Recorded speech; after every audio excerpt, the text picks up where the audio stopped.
Xi Jinping telah menyalakan api di Tiongkok yang mulai menghanguskan sistem yang selama ini membuatnya berkuasa.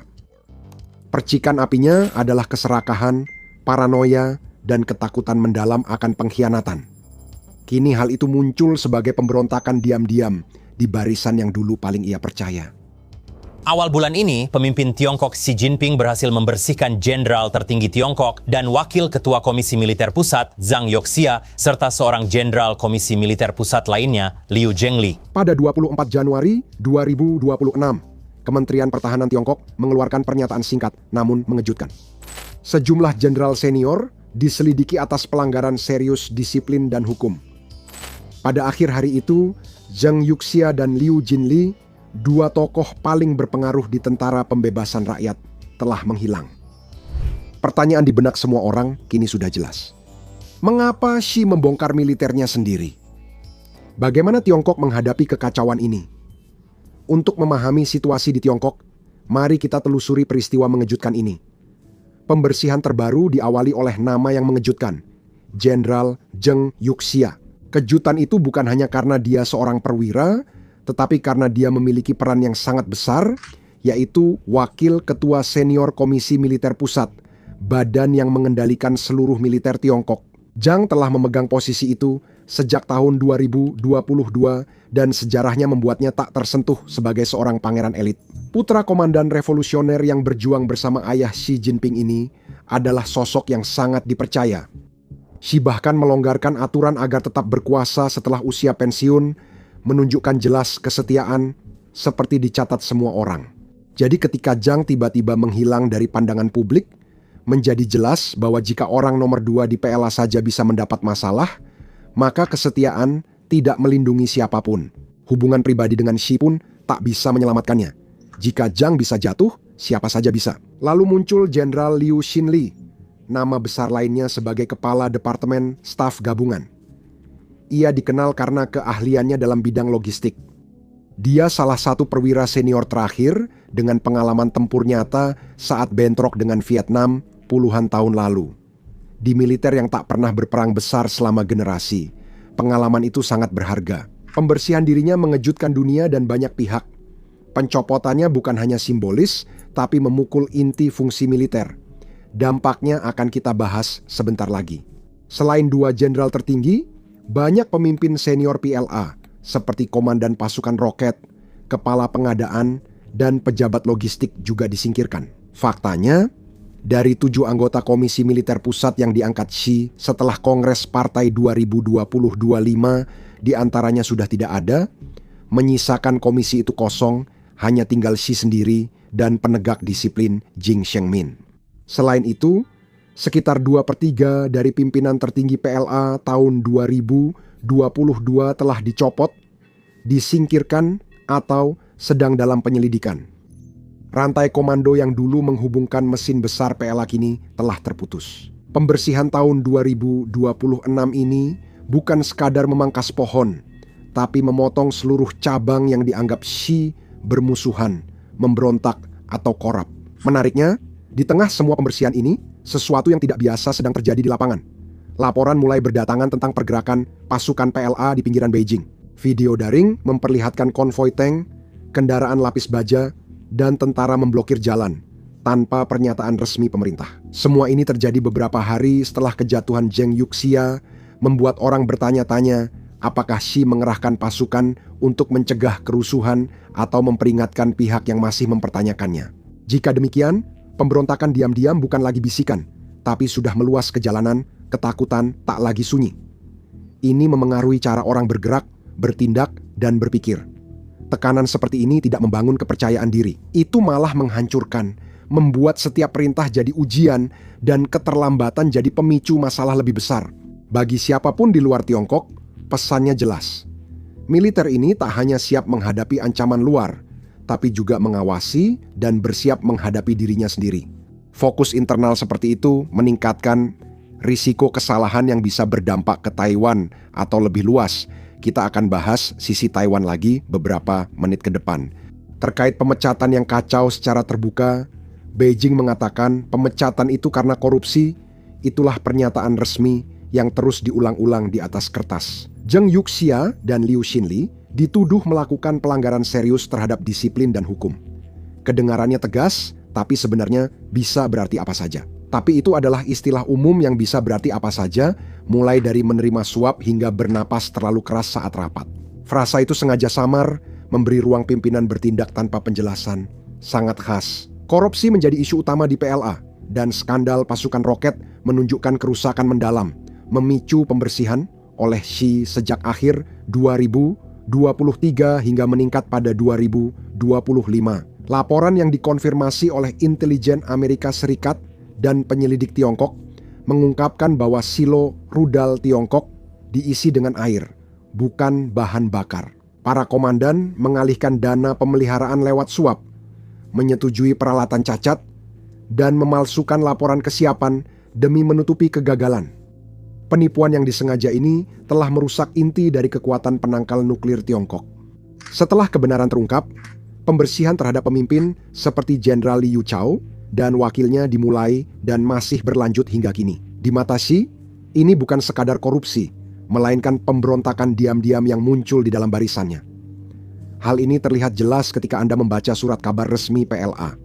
Sejak pembersihan tahun 2026 dimulai, surat kabar tersebut memuat editorial yang menuntut loyalitas mutlak, menuduh para perwira mengkhianati otoritas dan merusak persatuan. Bahasanya tajam, nyaris putus asa, menggambarkan Zheng dan Liu sebagai pengkhianat besar kepercayaan dan pelanggar serius sistem tanggung jawab Ketua Xi untuk komando mutlak. Pembersihan ini disebut sebagai langkah menghilangkan hambatan demi kesiapan tempur dan target 100 tahun PLA di 2027. Kecepatan dan cakupan pemecatan serta penangkapan ini menunjukkan hal berbeda. Sistem percaya diri tak bertindak seperti ini, yang paniklah yang melakukannya. Seperti yang kita tahu tentang Tiongkok, segalanya sering beli satu gratis satu, tapi bonusnya kali ini adalah alasan tersembunyi. Namun, intelijen membisikkan kisah lebih kelam. Dalam kasus Zheng, rumor yang beredar bukan tentang kontrak fiktif atau korupsi biasa, melainkan seputar data rudal sensitif yang terkait dengan persenjataan nuklir Tiongkok dan protokol peluncurannya. Dia dituduh membocorkan data nuklir paling rahasia Tiongkok ke Amerika Serikat. Gila, bukan? Untuk Liu, pembicaraan fokus pada tindakan berbicara sembarangan, mempertanyakan perintah hingga menimbulkan keraguan atas arahan Xi di depan bawahan. Tidak ada satupun dari ini yang terbukti, dan itulah intinya. Bukti sebenarnya tidak penting, dan evidensi tidak relevan. Pembersihan ini bukan soal dokumentasi, tapi kepercayaan. Xi menilai siapa yang bisa dia andalkan dan siapa yang dianggap ancaman. Begitu kecurigaan menjadi standar, itu tidak akan tetap bersifat pribadi terlalu lama, melainkan berubah menjadi sebuah sistem. Tidak ada satupun dari ini yang terjadi dalam ruang hampa.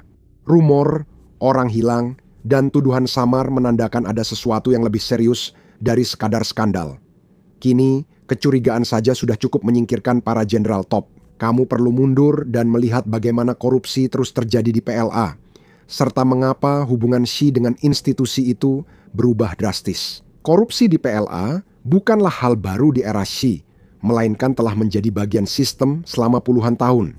Jenderal menaikkan nilai kontrak, petugas pengadaan mengambil untung dari senjata, kesepakatan, dan sistem rusak yang diam-diam dikubur. Semua tahu itu terjadi dan lama ditoleransi.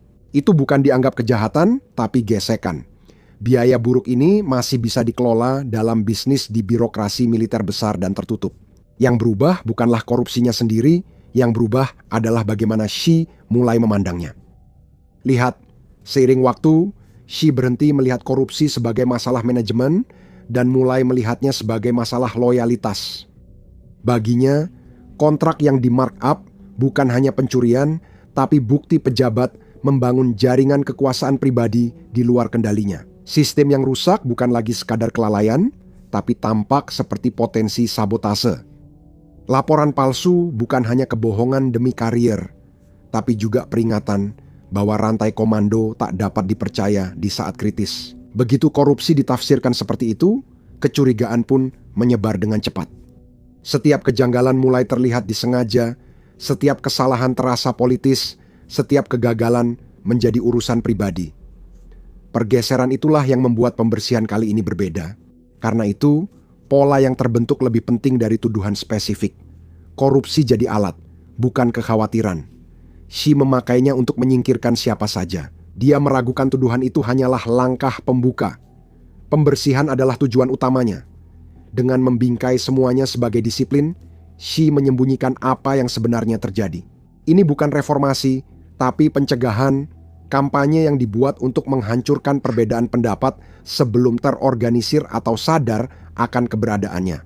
Dalam sistem yang didasari ketakutan dan kesunyian, kecurigaan saja dapat meruntuhkan seluruh struktur. Semua ini menjadi pesan bagi sistem. Loyalitas tidak lagi diukur dari hasil, kompetensi, atau pengalaman, tapi diukur dari kesunyian, kepatuhan, dan kemampuan bertahan hidup. Di Tiongkok Xi, korupsi bukan kejahatan utama, melainkan kecurigaan. Hanya dengan dicurigai, tokoh militer senior pun bisa disingkirkan.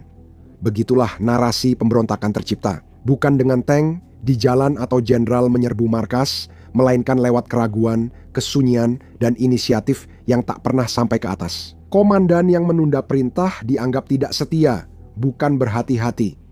Jenderal yang mempertanyakan logistik dianggap berbahaya, bukan teliti.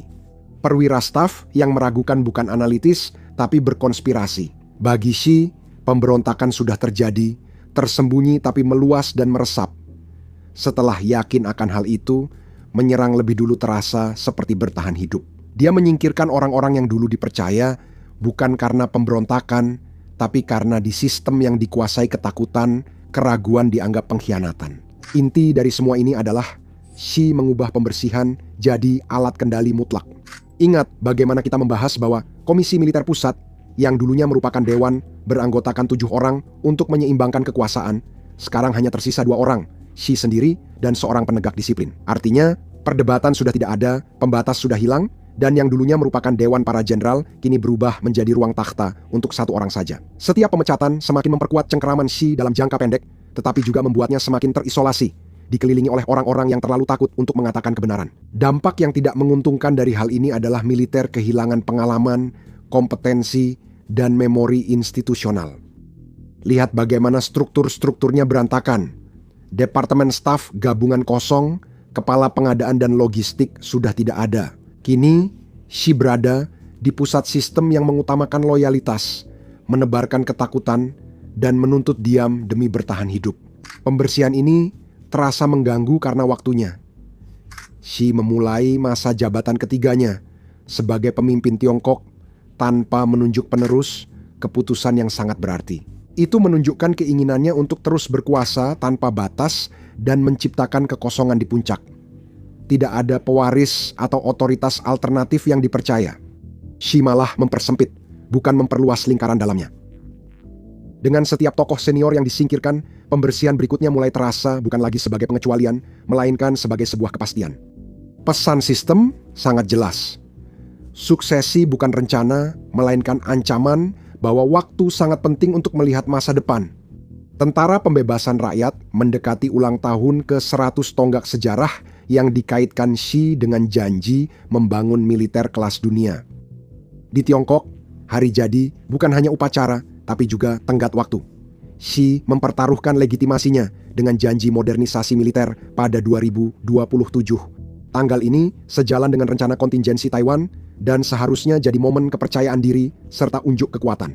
Namun, pembersihan malah mengosongkan kepemimpinan yang dibutuhkan untuk mewujudkan janji tersebut. Menjelang hari jadi, kesenjangan antara retorika dan kenyataan makin tampak, sehingga momen ini terasa mengkhawatirkan. Xi bukan membersihkan rumah di masa tenang, tapi memperketat kendali saat kekuatan institusi sangat penting. Dengan menyingkirkan tokoh-tokoh seperti Zheng Yuxia dan Liu Chenli, dia telah membongkar inti operasional PLA, tepat ketika seharusnya mereka menunjukkan kedewasaan dan kesiapan. Perayaan 100 tahun itu berhenti menjadi sebuah perayaan dan berubah menjadi sebuah ujian. Bisakah militer yang kehilangan inisiatif, dikuasai ketakutan, dan dipimpin dalam diam tetap tampak sebagai kekuatan dunia? Kontradiksi ini sangat jelas. Xi ingin dikenal sebagai arsitek kebangkitan Tiongkok. Namun tindakannya menunjukkan ketidakamanan mendalam. Pemimpin percaya diri membangun tim, menyiapkan penerus, dan menunjukkan kekuatan bersama. Xi justru sebaliknya. Dia telah mempersempit lingkaran, menyingkirkan calon pesaing, dan sengaja membiarkan suksesi tidak jelas. Pembersihan ini bukan sekadar soal korupsi atau disiplin, melainkan memastikan tak ada pihak lain yang mengklaim otoritas di momen simbolis kebanggaan nasional. Dengan melakukan itu, Xi mengaitkan peringatan 100 tahun PLA pada kerentanan, bukan kemenangan. Momen ini sangat pribadi bagi Xi. Pada intinya, pembersihan ini dipicu rasa pengkhianatan yang meningkat. Dia melihat jenderal memalsukan laporan, unit rudal kosong karena korupsi, dan kepala pengadaan menguras anggaran saat sistem penting dibiarkan rusak. Setiap pengungkapan menghantam ketakutan utamanya bahwa ketika saatnya tiba, militer mungkin tidak akan mematuhinya, atau lebih buruk lagi, mungkin tidak mampu melakukan apa yang dia perintahkan. Lalu datanglah Ukraina. Perang Rusia tidak hanya menunjukkan kelemahan di medan perang, tapi juga bahaya sistem yang didasari ketakutan dan loyalitas, bukan kompetensi. Para komandan ragu-ragu, kabar buruk disembunyikan, kenyataan bergerak naik terlalu lambat, sampai akhirnya semuanya datang sekaligus dalam bentuk kegagalan. Bagi Xi, ini seharusnya jadi peringatan tentang hilangnya kejujuran di rantai komando.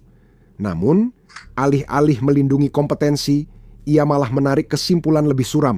Dia tidak melihat sistem runtuh karena takut, tapi ketidaksetiaan yang tersembunyi. Setiap kegagalan dicurigai, tiap kesalahan dianggap sengaja, hingga akhirnya dia memilih pembersihan. Xi berusaha mencegah kehilangan kendali, tapi justru memilih tindakan yang membuat keruntuhan tak terhindarkan. Dengan memerintah penuh kecurigaan, bawahannya jadi terbiasa diam. Dengan menghukum keraguan, dia menghilangkan umpan balik. Akibatnya, militernya tampak setia di atas kertas, namun semakin lemah justru saat paling dibutuhkan. PLA secara struktural telah lama terpecah, dengan cabang-cabang bersaing memperebutkan sumber daya. Xi memilih memusatkan semua di bawah kendalinya, bukan mereformasi kelemahan tersebut. Pemusatan seperti itu belum pernah terjadi dalam sejarah Tiongkok modern. Keputusan diambil lebih cepat, tapi tanpa pengawasan, memberikan militer terbesar dunia pada satu orang yang selalu melihat ancaman dan terus melakukan pembersihan, berisiko hanya dikelilingi orang-orang yang setuju saja, bukan penasihat kompeten. Pembersihan itu dianggap perlu oleh Xi, tetapi bagi orang luar, tampak sembrono karena menghilangkan kompetensi saat Tiongkok menghadapi ujian strategis terberat dalam beberapa dekade. Kombinasi antara seorang pemimpin tanpa penerus, militer yang merayakan 100 tahun, pelajaran dari Ukraina, dan konflik yang mengancam atas Taiwan membuat kampanye ini tidak hanya dramatis, tetapi juga berbahaya. Ketidakstabilan di PLA berdampak juga ke luar negeri. Saat informasi gagal di tingkat atas, terjadi salah perhitungan, perintah makin tegas, nasihat kian lembut, dan pemimpin bertindak berdasar fiksi. Satu langkah salah di Selat Taiwan atau Laut Cina Selatan bisa membekukan jalur pelayaran, menaikkan harga energi di seluruh dunia, dan mengguncang perekonomian global. Penting disadari bahwa setiap kejadian seperti itu pasti ada konsekuensinya. Pembersihan ini tak hanya menyingkirkan jenderal senior, tapi juga diam-diam mengubah cara PLA bertindak, dan para perwira mengambil keputusan di semua tingkatan. Saat rasa takut menggantikan kepercayaan, inisiatif berubah dari kekuatan menjadi beban. Bertindak cepat terasa sembrono, lambat terasa tidak setia. Terjebak di antara risiko itu, para komandan memilih pilihan paling aman. Mereka menunggu, dan semakin lama mereka menunggu, keraguan pun menjadi kebiasaan. Keraguan awalnya muncul di jadwal pelatihan, lalu menjadi daftar periksa, latihan menutupi kesalahan, dan perwira lapangan berhenti memperbaiki masalah secara langsung. Mengakui masalah berarti mengundang pengawasan, sehingga semuanya jadi sandiwara kesempurnaan. Seiring waktu, eksperimen menghilang, bukan karena perwira kekurangan ide, tetapi karena ide sekarang membawa risiko. Ketika pelatihan menjadi kaku, semangat memudar dan kebiasaan menunggu menyebar. Saat menunggu jadi kebiasaan, loyalitas mulai berubah. Para perwira tetap bersumpah setia, namun maknanya perlahan pudar. Bertahan hidup menggantikan keyakinan, rasa hormat menipis, otoritas kabur, dan perintah diikuti persis seperti tertulis demi keamanan, bukan kebenaran. Penilaian digantikan oleh kepatuhan, dan kepatuhan menjadi satu-satunya mata uang yang dapat diandalkan. Perwira yang kritis dan adaptif akan terhenti atau disingkirkan, sedangkan perwira yang diam justru dipromosikan. Hal terburuk dari semua ini adalah para perwira junior memperhatikan apa yang dialami perwira senior. Mereka melihat kompetensi, kehilangan nilai, dan kehati-hatian justru mendapatkan kekuasaan. Kesadaran itu menimbulkan kebencian. Banyak yang mulai melihat Xi bukan lagi sebagai pemimpin yang menumbuhkan kepercayaan, tapi sebagai sumber ketakutan yang memengaruhi keputusan karier. Pembersihan untuk menegakkan loyalitas malah menciptakan permusuhan tersembunyi yang tidak terbuka tetapi justru semakin menarik diri. Kebencian terpendam bisa muncul sebagai sabotase halus. Meski masih spekulatif, pola ini pernah diamati di militer otoriter serupa. Bayangkan komandan menengah melihat mentornya tiba-tiba hilang, diam-diam mengubah laporan kesiapan, membesar-besarkan keberhasilan, atau menyembunyikan kegagalan kecil agar tak terdeteksi. Ini bukan pemberontakan terbuka, melainkan perlawanan pasif akibat takut dan frustrasi. Para perwira melindungi diri dengan menyembunyikan kebenaran yang bisa memicu pembersihan. Pola ini bukan hanya teori. Perang Rusia di Ukraina jelas menunjukkan arahnya. Moskwa masuk dengan percaya diri, membawa slogan dan data. Setelah itu terjadi kebingungan. Para perwira menunggu izin. Logistik lemah.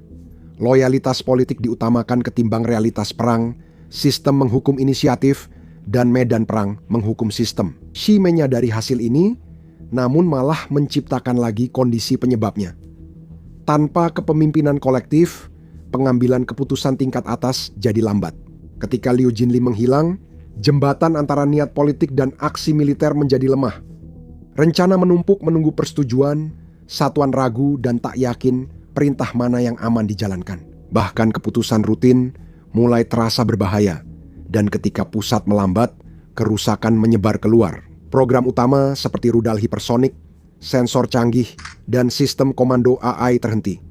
Orang yang paham sistem ini dicopot atau dievaluasi ulang, pengetahuan mereka ikut memudar. Proyek dimulai ulang, jadwal makin lama, biaya naik.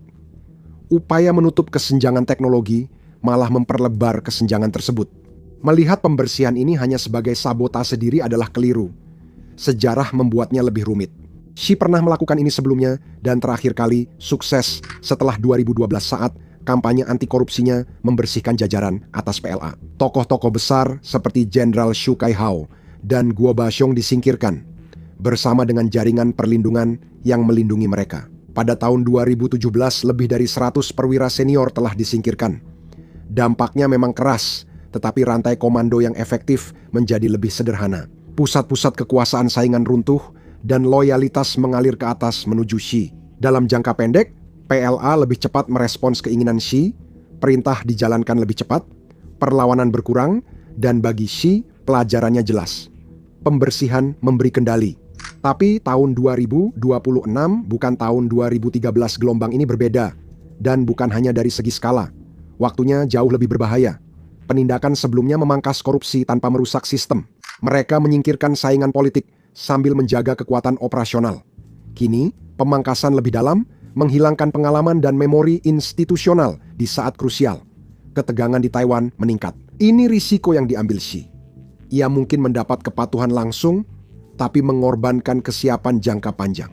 Dalam krisis, kepatuhan tanpa kompetensi jadi kelemahan, bukan kekuatan.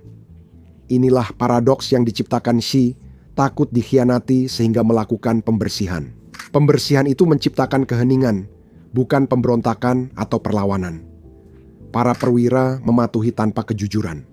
Perintah bergerak ke bawah, tetapi kenyataannya tidak lagi naik ke atas. PLA berhenti mempersiapkan diri untuk berperang dan mulai mempersiapkan diri untuk bertahan di lingkungan politiknya sendiri. Ini adalah pembangkangan tanpa perlawanan. Hal ini tetap tak terlihat sampai tekanan mengungkapkannya, sebuah pembangkangan diam-diam yang lahir dari ketakutan yang mendorong tindakan keras Xi. Tekanan itulah yang paling penting. Ketika Taiwan masuk dalam gambaran di permukaan, Tiongkok masih tampak kuat. Namun di bawah permukaan itu, kemampuannya untuk melaksanakan invasi yang kompleks semakin melemah. Kebingungan kepemimpinan dan kurangnya keahlian operasional memperlambat perencanaan, sehingga Tiongkok menghadapi masalah. Taiwan mendapat waktu, pertahanan sipil membaik, dan pencegahan regional makin kuat. Namun, bahaya bagi Beijing justru muncul setelah langkah pertama diambil. Rencana perang Tiongkok mengandalkan kecepatan, koordinasi, dan mobilisasi. Namun keunggulan ini kini hampir hilang, seperti telah dibahas. Pembersihan menimbulkan budaya takut dan pura-pura. Di masa kritis, topeng itu jatuh seiring efektivitas militer Tiongkok. Kelumpuhan adalah satu hal yang tidak bisa diatasi oleh militer manapun di dunia global seperti kita saat ini. Hal ini juga akhirnya menyeret negara-negara lain ke dalam situasi tersebut. Rival melihat peluang, sedangkan sekutu merasa terekspos. Itulah sebabnya berita ini membuat negara seperti Korea Utara, mitra utama Tiongkok, merasa tidak nyaman di Pyongyang. Keamanan dan stabilitas Tiongkok sangat penting. Tiongkok menyediakan bahan bakar, makanan, dan perlindungan diplomatik. Ketidakstabilan di Beijing menjadi ancaman dan membuat Korea Utara harus meninjau ulang posisinya. Jepang dan Korea Selatan melihat sinyal serupa, mengamati Tiongkok yang terhambat, memperhatikan Korea Utara, dan bersiap menghadapi ketidakstabilan. Rusia mungkin melihat sesuatu yang familiar. Masalah Tiongkok mengingatkan Rusia pada Ukraina, namun Moskwa sadar Tiongkok yang lemah tak bisa lagi memberi dukungan teknologi atau logistik seperti dulu. Pada akhirnya, pembersihan di Tiongkok berdampak secara global. Itulah sebabnya bisa dikatakan bahwa dalam beberapa hal, pembersihan ini bukanlah sebuah pembersihan, melainkan sebuah keretakan. Xi yakin telah memadamkan pemberontakan, namun ia justru menciptakan pemberontakan diam-diam. Patuh di permukaan, tapi menyembunyikan kebenaran. Sejarah pernah melihat hal ini. Tentara yang dikuasai ketakutan bisa berbaris dan menang kecil, tapi saat ujian sesungguhnya, keheningan dan ketaatan buta akan menuntut harga mahal. Tentara yang hanya mengikuti tanpa bicara sudah setengah kalah. Pemulihan Tiongkok akan memakan waktu lama karena keahlian yang hilang tak cepat kembali. Memori institusional tidak bisa dibangun cepat. Kepercayaan yang rusak pulih perlahan dan unsur negatif tetap ada dalam sistem. Ini paradoks yang jelas bagi dunia. Tiongkok memang lemah, namun justru membuatnya lebih sulit dihadapi. Dalam geopolitik, ketidakpastian kadang lebih berbahaya dari kekuatan. Dengan Xi memperkuat cengkeramannya, muncul pertanyaan, apakah ia bisa tetap berkuasa tanpa fondasi yang dulu membuat pemerintahannya efektif? Pemberontakan diam-diam di dalam PLA mungkin akan bergema jauh melampaui perbatasan Tiongkok, membentuk masa depan hubungan global. Pada akhirnya, pencarian kekuasaan mutlak bisa berubah menjadi kisah rapuh dan ketakutan. Hal itu membuat Tiongkok, yang dulu raksasa bangkit, kini diambang masa depan tak pasti.